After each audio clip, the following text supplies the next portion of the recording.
जय हिंद। आप देख रहे हैं मेरा YouTube चैनल दानवीर सिंह। एक महीने के बाद आपके सामने मुखातिब हूँ। बिल्कुल आपने सही गैस किया, मेरे को कोविड-19 कोरोना हो गया था, हॉस्पिटल में रहा और अब मेरे को इतनी हिम्मत आई है कि मैं आप लोगों से बात कर सकूं। एक महीने से ज़्यादा हो गया, पिछला वीडियो शेयर करें तो ये वीडियो की एक अहमियत भी है और क्योंकि ये वीडियो एक महीने के बाद इस कोरोना महामारी के चलते जहाँ पे लाखों लोगों ने अपनी जानें खो दी, मेरे लिए बहुत अहम है। और मैंने सोचा कि दोबारा से जब मैं अपने चैनल पर वीडियोस शुरू करूँगा तो सबसे पहला वीडियो जो मैं शेयर करूँगा वो अपने एक्सपीरियंसेस का होगा और मैं वही करने जा रहा हूँ। तो आज हम बात करेंगे कोरोना के उस एक्सपीरियंस की जो मैंने खुद अपने साथ झेला है, सहा है। तो आइए उसके बारे में बात करते हैं। मेरा पहला सिम्टम 13 अप्रैल को आया, हल्का सा बुखार और गले के अंदर बड़ी अजीब सी एक फीलिंग। मैंने उसको इग्नोर कर दिया और गुड फौजी की तरह मैंने एक अपनी विस्की लगाई और मेरे को लगा कि विस्की से सब ठीक हो जाएगा, लेकिन ऐसा नहीं हुआ। अगले दिन भी इसी टाइप की फीलिंग शाम के टाइम में आई और 14 तारीख को भी हमने सीखे हुए तरीके से अपनी विस्की लगा ली। अब ये विस्की का क्या इसमें रोल है ये भी बताना ज़रूरी है। जब हम यंगस्टर्स फ़ौज में थे तो छोटे मोटे बुखार होते थे या कोई ऐसी चीज़ होती थी तो उसकी परवाह नहीं करते थे। इनफैक्ट हल्के फुल्के बुखार की तो बड़ी अच्छी रेमेडी थी कि हल्का फुल्का बुखार हो गया 100, 99, 101 तो जाओ दौड़ के आ जाओ। जी हाँ, दौड़ के आ जाओ, पसीना निकल जाएगा और तुम ठीक हो जाओगे। और यंग बॉडी होती थी, ज़्यादा कोई फ़र्क भी नहीं पड़ता था। बहुत ज़्यादा हुआ तो कोई पैरासीटामोल खा लिया। और हर चीज़ का इलाज फ़ौज में आराम होता था। खांसी हो जाए तो गले में मल लो, पैरों में दर्द हो रहा है तो पैर पे मल लो, सिर में दर्द हो रहा है तो माथे पे मल लो, और कुछ नहीं है तो उसको पी लो। तो ये चीज़ें जो हैं ये हम रियलाइज़ नहीं करते। जब यंगस्टर होते हैं, यंग बॉडी होती है, तो ये रम और विस्की के कमाल नहीं होते, ये आपकी बॉडी की स्ट्रेंथ और रेजिस्टेंस का कमाल होता है कि वो चीज़ें इतनी ज़्यादा महसूस नहीं होती। लेकिन अब इस उम्र में ये नुस्खे चलते नहीं हैं और ये मेरे को रियलाइज़ हुआ इस कोरोना के 13 और 14 तारीख के दौरान, जब हमने वही पुराना नुस्खा लगाने की कोशिश करी जो कि बहुत बड़ी बेवकूफ़ी थी और गलत था। बहरहाल तो ये कार्रवाई चलती रही और 7-8 दिन बीत गए। हल्की हल्की खांसी रही और बुखार ज़्यादा नहीं रहा, कंट्रोल में रहा, लेकिन हमेशा रहा। फिर अचानक से 23 तारीख को हालात बिगड़ गए, सांस उखड़ने लगी और ये डिसाइड किया गया कि अब हॉस्पिटलाइजेशन का समय आ गया है। ऑक्सीजन लेवल मेरे को याद है उस समय 71 था जब ये डिसीजन लिया गया। फ्लक्चुएट कर रहा था 71 से, कभी 95 भी हो जाता था, कभी बीच में भी टिक जाता था, लेकिन सांस फूलने लग गया था, खांसी तेज़ हो गई थी। सीटी स्कैन कराया, सीटी स्कैन में स्कोर 14/25 आया, यानी कि 56% आपका लंग डैमेज था। और सीटी स्कैन से और हॉस्पिटलाइजेशन के बीच में हमने 24 घंटे भी बर्बाद किए। तो ऐसा मान के चलते हैं कि जब हॉस्पिटल पहुँचे तो 16/25 का स्कोर रहा होगा, अंदाज़ा लगा रहा हूँ। तो हॉस्पिटल पहुँचे और वो टाइम था जब ऑक्सीजन की और बेड्स की मारामारी थी। पूरी दिल्ली में हाहाकार मचा हुआ था, देश में हाहाकार मचा हुआ था। ऑक्सीजन के लिए लोग दर दर भटक रहे थे, काला बाजारी हो रही थी और कुछ समझ नहीं आ रहा था। हज़ारों की तादाद में लोग मर रहे थे। रोज़ का आंकड़ा 4000 को पार कर चुका था और एक बहुत ही मायूसी और खौफ का मंज़र था, आलम था। हम बेस हॉस्पिटल पहुँचे, डिसाइड किया कि हम फ़ौज के ही बेस हॉस्पिटल को ट्राई करेंगे। वहाँ पहुँचे, हमारे शुभचिंतकों ने दोस्तों ने इधर उधर बातें करी और सुनिश्चित किया कि हमें वहाँ बेड मिल जाए। लेकिन इस पूरी कार्रवाई में हमें 5 घंटे लगे और मेरे को बाद में पता लगा कि कई लोग वेट करते करते भी दम तोड़ गए। और इंसिडेंटली जो हमें क्योंकि मेरी हालत भी क्रिटिकल थी तो मेरे को भी प्रायोरिटी पे रखा गया और बेड प्रायोरिटी पे मिलना था, प्रायोरिटी नंबर 1 थे। लेकिन बड़ी दुख की बात है और well that is the saddest part कि जो बेड मिलना था उस बेड के ऊपर कोई वेंटिलेटर पे महिला थी जो कि अपनी आखिरी सांसें गिन रही थी और बेड तभी मिलना था जब वो बेड खाली होना था। यानी कि अनफॉर्चुनेटली डॉक्टर और ये लोग ये इंतज़ार कर रहे थे कि जब ये ख़त्म हो तो बेड खाली हो तो दूसरा पेशेंट आए। मेरे ख्याल से ये एक रूटीन था, वहाँ पर रोज़ की प्रक्रिया थी। हमें पता लगा कि रोज़ 15 से 20 लोग ख़त्म हो रहे थे, 50 से 60 लोग डिस्चार्ज भी हो रहे थे। तो यानी कि 80 बेड रोज़ खाली हो रहे थे, 80 बेड रोज़ ऑक्यूपाई हो रहे थे और इन 80 बेडों में से तकरीबन 20 बेड वो ऑक्यूपाई हो रहे थे जहाँ पर पेशेंट की मृत्यु होके बेड खाली हो रहे थे। ये this is the saddest part. तो हॉस्पिटल में गए, हॉस्पिटल कोविड हॉस्पिटल बना था, वो वार्ड बना था, ज़्यादा व्यवस्था नहीं थी, साफ़ सफाई की भी कमी थी, लेकिन स्टाफ बहुत डेडिकेटेड था, बहुत ही डेडिकेशन के साथ वो मरीज़ों को देख रहा था।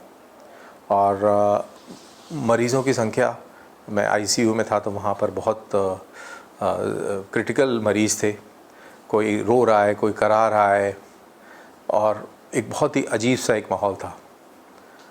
दोपहर के 2 बजे के आसपास एडमिशन हुआ और एडमिशन होने के कुछ ही देर बाद जो मेरे बेड के सामने एक महिला थी उसने अपना दम तोड़ दिया। मेरे बेड के साथ भी एक महिला थी, मेरे राइट साइड में एक महिला थी जिसका बहुत ज़्यादा बॉडी का वज़न था। वो पूरी रात रोती रही, कराती रही। और मेरे लेफ़्ट साइड में भी एक महिला थी जो मिडिल एज लग रही थी और जब मैं एडमिशन हुआ तब मेरे को ठीक लगी, लेकिन एक रात बिताने के बाद में अगले दिन जब मैंने आंखें खोली या जब मेरे को समझ में आया तो उसकी हालत बहुत बिगड़ चुकी थी। वो भी एक तरीके से करा रही थी, रो रही थी। और उस दिन शाम को इनमें से भी दोनों ने भी दम तोड़ दिया। तो देखते देखते 24 घंटे के अंदर 3 लोगों ने दम तोड़ दिया और साथ वाले कमरे में, साथ वाले जो हॉल था उसमें भी मैं देख रहा था क्योंकि उसकी ओपनिंग थी उस तरफ, वहाँ भी एक व्यक्ति जो है उसने भी वहाँ दम तोड़ा। तो 24 घंटे में मेरे आसपास 4 लोगों ने वहाँ पे दम तोड़ दिया। उसके बाद मेरे को एक अलग वार्ड में शिफ्ट कर दिया गया क्योंकि मेरी स्थिति क्रिटिकल बट स्टेबल थी। ऑक्सीजन लेवल थोड़ा सा स्टेबल हो गया था और दूसरे वार्ड में शिफ्ट कर दिया गया। वहाँ भी तकरीबन 6 के करीब पेशेंट्स थे और जब मेरे को शिफ्ट किया जा रहा था उसी दौरान ऑक्सीजन सप्लाई 1 मिनट के लिए बंद हो गया। कोई टेक्निकल फॉल्ट आ गया, 1 मिनट के लिए ऑक्सीजन सप्लाई बंद हुआ। और इस ऑक्सीजन सप्लाई के अचानक से बंद होने में मेरे को पता लगा कि 3 मरीज़ों ने अपनी जान गंवा दी। मैंने तो नहीं देखा लेकिन ऐसा मेरे को पता लगा। जब मैं दूसरे वार्ड में शिफ्ट हुआ तो वहाँ भी हालत कोई बहुत बेहतर नहीं थी। मेरे बेड के जो लेफ़्ट साइड में एक ग्रुप कैप्टन साहब थे, बहुत ही सज्जन परिवार के थे। क्यों इसलिए बोल रहा हूँ क्योंकि उनके बीवी बच्चों का जो आचरण था, जो मैंने देखा, वो बहुत ही सभ्य था और बहुत ही आइडियलिस्टिक था, जैसा होना चाहिए। मैं बताऊंगा कि ऐसा मैं क्यों कह रहा हूँ। और मेरे राइट साइड में भी 2 बेड थे और मेरे सामने 4 बेड थे। इनफैक्ट 6 लोग नहीं थे उस पूरे, उसमें 8 लोग थे। विद इन 48 आवर्स एक ग्रुप कैप्टन साहब ने भी दम तोड़ दिया। मेरे राइट साइड में जो पेशेंट्स थे उसमें एक बुज़ुर्ग मेजर साहब थे, वो भी 5-6 दिन के अंदर चल बसे। जो आगे वाला जो पोर्शन था जहाँ पे 4 बेड जिनकी मैं बात कर रहा हूँ, वहाँ भी 2 व्यक्तियों ने अपना दम तोड़ दिया। वहाँ पे मेरे को एक और चीज़ पता लगी कि इसी वार्ड में मेरे आने से पहले 3 पेशेंट्स बाथरूम गए और बाथरूम में ऑक्सीजन लेवल उनका इतना ड्रॉप हुआ कि 3 पेशेंट्स बाथरूम में ही ख़त्म हो गए। तो इस प्रकार से लोग मर रहे थे। जब ग्रुप कैप्टन साहब ख़त्म हुए, उनकी डेड बॉडी गई, तो एक नेवी का सेलर वहाँ पर एडमिट हुआ। पुअर फेलो, कोविड था उसको, लेकिन वो डायलिसिस का पेशेंट था, किडनी का पेशेंट था। वो दोपहर में शायद आया था और उसको डायलिसिस कराने की बहुत प्रयास किया, डॉक्टरों ने भी प्रयास किया, लेकिन वहाँ पर किसी ने उसकी सुनी नहीं, मैं कहूँगा। अब मैं वो क्यों कहता हूँ, इसलिए कहता हूँ कि वो डायलिसिस डॉक्टर्स भी मान रहे थे कि क्रिटिकल है, होना ज़रूरी है। उन्होंने डायलिसिस की रिक्वेस्ट भी डाली, एम्बुलेंस उसको लेने भी आई। एम्बुलेंस तक जाने के लिए ऑक्सीजन की ज़रूरत थी, क्योंकि हॉस्पिटल के अंदर जो ऑक्सीजन था वो पाइपलाइन के ज़रिए मिल रहा था और फिक्स था। तो वो ऑक्सीजन जो है वो सिलेंडर के थ्रू दिया जाना था। अब जो सिलेंडर आया पहले तो सिलेंडर आया नहीं, और जब सिलेंडर आया तो वो खाली आया। और जो एम्बुलेंस का जो ड्राइवर था वो काफ़ी शायद दिल रहित था, हार्टलेस था। उसने डेडलाइन दी कि भाई अगले 5-10 मिनट में आ सकते हो तो आ जाओ, नहीं तो मैं जा रहा हूँ।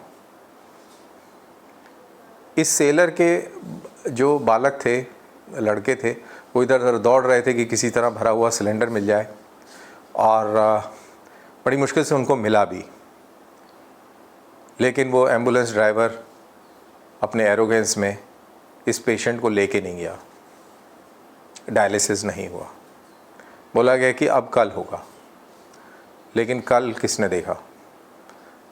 कल 12 बजे का टाइम दिया गया, लेकिन इस सेलर ने 9 बजे ही दम तोड़ दिया।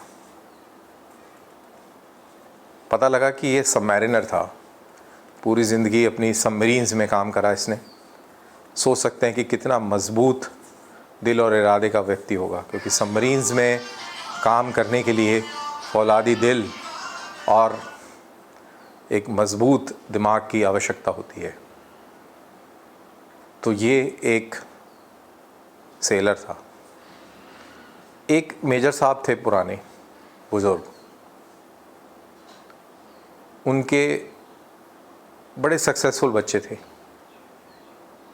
शायद लड़की डॉक्टर थी और लड़का इकोनॉमिस्ट था।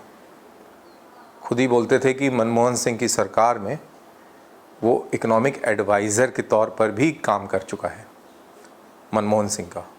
That was the level. South Delhi के रहने वाले थे, बड़े आदमी थे। दुख की बात है कि उनको कोई मिलने नहीं आया पूरे दौरान। वो रोते रहे कि कोई मेरा बच्चा मेरे को मिलने आ जाए, लेकिन कोई मिलने नहीं आया। ऐसा लगता था वो फ़ोन करते थे ये पूछने के लिए, ये जानने के लिए कि अभी तक ज़िंदा है कि मर गए। और उनकी हालत इतनी बुरी नहीं थी, लेकिन जिस तरीके से उनको परिवार की तरफ से ट्रीटमेंट मिला, शायद वो दिल तोड़ चुके थे। और जिस दिन मैं डिस्चार्ज हुआ उसी दिन उन्होंने भी दम तोड़ दिया। हाउसकीपिंग वालों से बात करते हुए पता लगा कि ऐसे बहुत सारे परिवार हैं जहाँ पर परिवार अपने माँ बाप को या अपने करीबी को डिसोन कर देता है। शायद कोरोना का डर है या और कोई कारण है, कह नहीं सकते, लेकिन इस तरीके की बहुत सारी स्टोरीज़ देखने को सुनने को मिली जहाँ पर लोगों ने अंतिम संस्कार के लिए भी बॉडी को लेने से इनकार कर दिया और हॉस्पिटल को बोल दिया कि आप ही इनका अंतिम संस्कार कर दें। क्रेमेटोरियम है बेस हॉस्पिटल में, वहाँ पर जाके मुर्दा को फूंक दिया जाता है और शायद उनकी अस्थियाँ रख ली जाती होंगी लोगों को देने के लिए, जो उनके परिजनों को, मेरे को नहीं मालूम।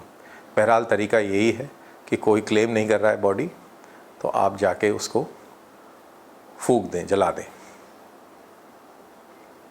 अब सब कुछ इतना ग्लूमी भी नहीं था, बड़ी इंटरेस्टिंग और पॉजिटिव लोगों से भी पाला पड़ा। तो मैं बात करूंगा उन ग्रुप कैप्टन साहब की जिनके बारे में मैंने बोला कि बहुत ही आदर्श परिवार के थे। खुद तो वो कोविड पॉजिटिव और अस्पताल में एडमिटेड थे। उनकी वाइफ भी कोरोना पॉजिटिव थी, उनकी बेटी भी कोरोना पॉजिटिव थी, उनका लड़का भी कोरोना पॉजिटिव था। बेटी, माँ और उनका बेटा बारी बारी ड्यूटी पे रहते थे और अपने पिताजी की सेवा करते थे। पिताजी के पैर दबाना, हाथ दबाना, पानी पिलाना, उल्टा लिटा के ब्रीदिंग एक्सरसाइज कराना, और ये सब कार्रवाई निरंतर करते रहते थे।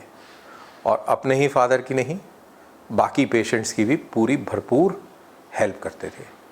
That is the best part. और जब ग्रुप कैप्टन साहब ख़त्म हो गए, उनकी डेड बॉडी वहाँ पर पड़ी हुई थी और उसको पैक करना था, हाउसकीपिंग वाले पैक करने आते थे। लेकिन जैसा मैंने आपको शुरू में बताया कि 15 से 20 लोग रोज़ ख़त्म हो रहे थे। एक डेड बॉडी को पैक करने के लिए तकरीबन आधा से पौना घंटा लगता है, तो आप समझ सकते हैं कि कितना टाइम लगता होगा। और ऐसा ही इनको भी लगा। इनको 1-2 घंटे लगे, 1-2 घंटे का इंतज़ार करना पड़ा जब इनके फादर को पैक किया गया पॉलीथीन बैग के अंदर। इस दौरान मैंने देखा कि ये जो इनका लड़का है वो रो नहीं रहा है, बिलख नहीं रहा है। ऑन द कॉन्ट्रेरी वो बाकी जो पेशेंट्स हैं उनकी हेल्प कर रहा है। हेल्प क्या होती है? हेल्प होती है किसी को बाथरूम जाना है तो बाथरूम लेके जा रहे हैं पकड़ के, क्योंकि जब आप खड़े होते हैं बेड से ऑक्सीजन हटा देते हैं तो ऑक्सीजन लेवल गिरता है। ऑक्सीजन लेवल गिरता है तो हो सकता है कि आप भी चक्कर खा के गिर जाएं, क्योंकि ऑक्सीजन लेवल कम है। हेल्प होती है कि आपको पानी चाहिए तो पानी पिला दिया। हेल्प होती है आपको करवट बदलनी है तो करवट बदला दी। यही एक कुछ हेल्प होती हैं जो कि उस समय बहुत ज़रूरी होती हैं। जैसा मैंने शुरू में बोला कि हॉस्पिटल स्टाफ काफ़ी कम था, पेशेंट्स बहुत ज़्यादा थे, सिचुएशन बड़ी गंभीर थी।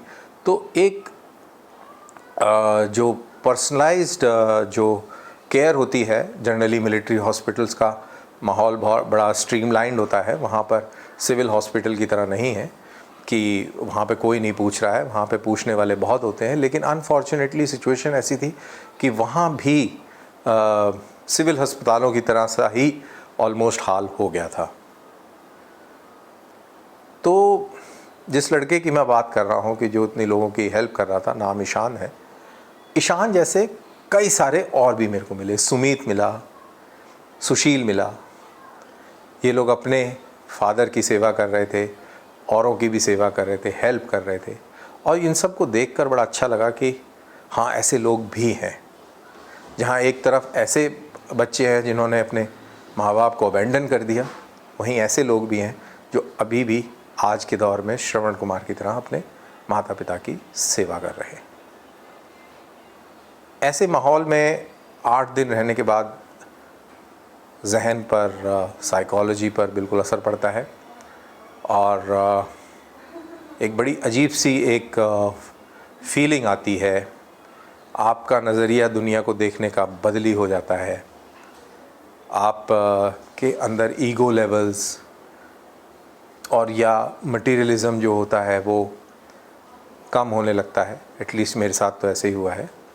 और ये सारे बदलाव इस कोरोना महामारी और इस एडमिशन के बाद एटलीस्ट मैंने अपने आप में तो ज़रूर देखे हैं। और आई एम श्योर बहुत सारे लोगों ने इस चीज़ को महसूस किया होगा। जब आप मौत को हाथ लगाकर वापस आते हैं तो आप में इस प्रकार के चेंजेस आना अनिवार्य है, और अगर नहीं आए हैं चेंजेस तो मेरे ख्याल से फिर आपका जीना बेकार है, क्योंकि आपको लाइफ का मीनिंग ऐसी सिचुएशंस समझा देती हैं। अब फ़ौजी हैं तो इस तरीके की सिचुएशंस पहले भी देखी होंगी, लेकिन इतने लंबे अरसे तक नहीं देखी मैंने।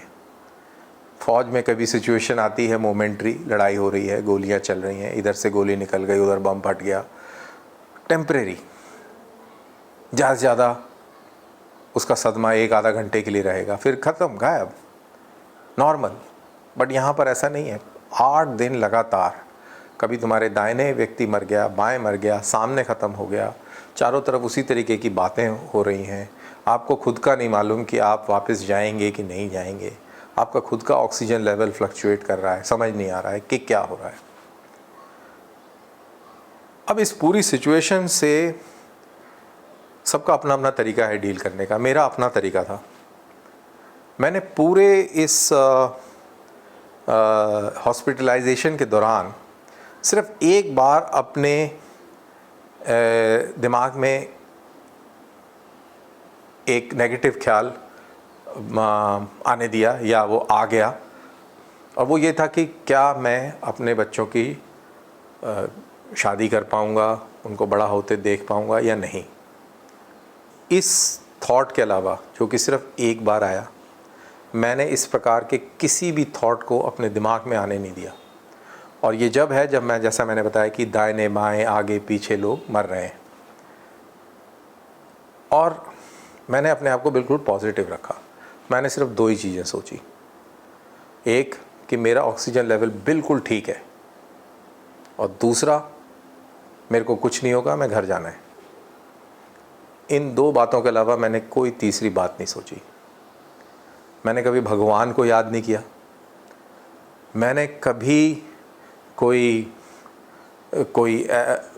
मंत्र नहीं जपे, वैसे मेरे को आते भी कोई नहीं है ना। मैंने ऐसी कोई प्रार्थना करी कि भाई मुझे बचा लो और ये वो, क्योंकि फ़ौज के टाइम में भी मैंने देखा, फ़ौज की नौकरी में भी, कि जो लोग ज़्यादा ये प्रार्थना पूजा और ये नमाज़ें अदा करते हैं, ये डरपोक होते हैं।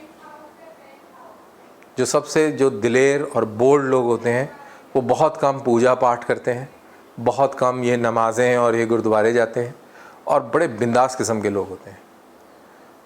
और शायद मैंने भी वही चीज़ अपने ट्रुप से सीखी थी, और वो बिल्कुल कामयाब होती है, काम की चीज़ है, एटलीस्ट मैं मानता हूँ।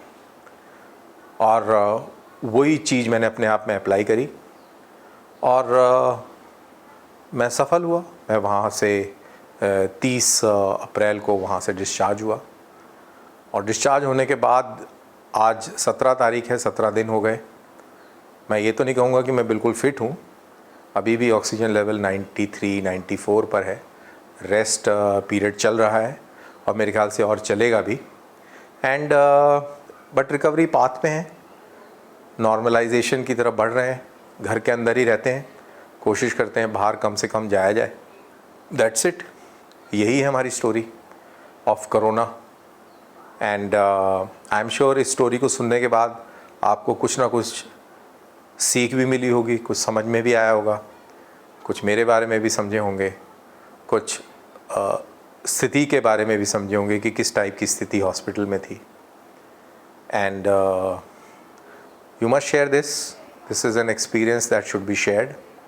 आप अपने मित्रों के साथ इसको शेयर करें, चैनल को लाइक करें, सब्सक्राइब करें। And thank you very much for listening to my corona audio. Thanks a ton. Jai Hind.